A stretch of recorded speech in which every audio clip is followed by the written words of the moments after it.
Assalamu alaikum wa rahmatullahi wa barakatuhu masu kallon mu barkamu da haka barkamu da sake saduwa a wannan shiri namu da muke magana akan abubuwan da suka shafi harshen Hausa da ma kasar mu Najeriya. A wannan shiri za mu yi magana akan batun yancin kai da kasar mu ta samu shekara 60 da suka wuce da kuma wasu 'yan tarihi da suka shafi kasa da kuma al'ummar Najeriya.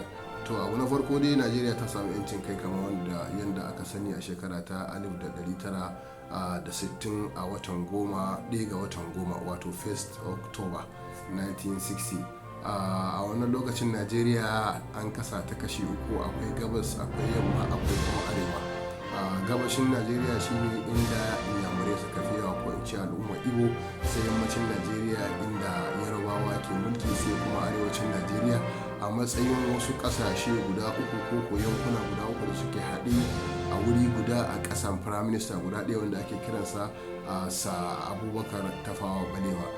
Bayan nan aka samu juyin mulki da kuma sauye-sauye a Najeriya har ta kai ga aka fara ƙirƙirar jihohi a Najeriya, ta kai mu ga aka samu jiha 36. Kafin a samu jiha 36 nan a babban birnin Najeriya yana garin Lagos ko Eko kamar yadda aka fi sanin shi a da.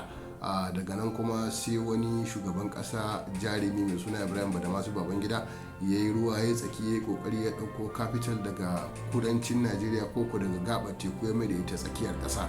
Waɗannan jihohi da aka samu guda 36 sun hada da jihohin arewa guda 19 da kuma jihohin kudu guda 17, sai kuma wani ne capital wato FCT Federal Capital Territory Abuja, wanda ita ce wannan center of unity wato cibiya ta haɗakar ƙasar mu Najeriya.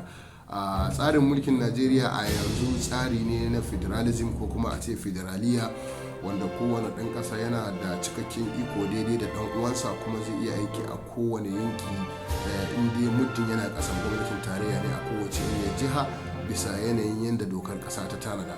Sannan daga cikin abubuwan da muke da su a Najeriya a yanzu muna da majalisu na tarayya, muna da kuma majalisa ta wakilai, majalisar da sanatoci ta dattawa da kuma majalisa ta wakilai. Majalisar dattawa ta kunshi sanata 109 wato guda uku a kowace jiha, sai sanata guda ɗaya a Abuja. Su kuma majalisun wakilai sun kunshi 'yan majalisu 360 a kowace jiha, tana samun daidai ga yawan al'umma da take da a cikin jihar.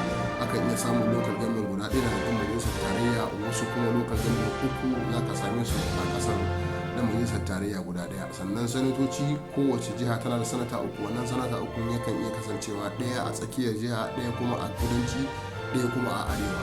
Wannan shine tsari da muke tafiya da shi. Sannan kuma akwai wasu abubuwa da ake kiran su ƙananan hukumomi ko kuma local government, wato ƙananan hukumomi su kuma su ne a harshen larabci muke kiran su baladiyat, wa'inda su ke kusa da al'umma, masu kula da abubuwan da suka shafi al'amuran yau da kullum na talakawan ƙasa. Muna da ƙaramar hukuma ko in ce local government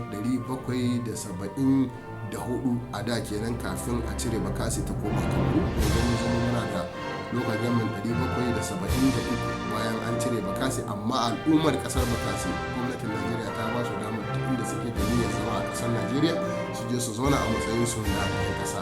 Wannan a takaice shine abubuwan da muka samu damar kawowa a wannan shirin namu yau akan munasaba ta wannan biki da aka yi na samun yancin kai na shekara 61 da samun yancin kan Najeriya daga turawan mulkin mallaka na kasar Birtaniya. Allah ya ba mu jagorori na gari, Allah ya sa Najeriya ta cimma gaci ta kai matsayin manyan kasashe na duniya irin yadda muke buri. Allah kuma ya ba mu zaman lafiya a kasar mu. Assalamu alaikum wa rahmatullahi wa barakatuh.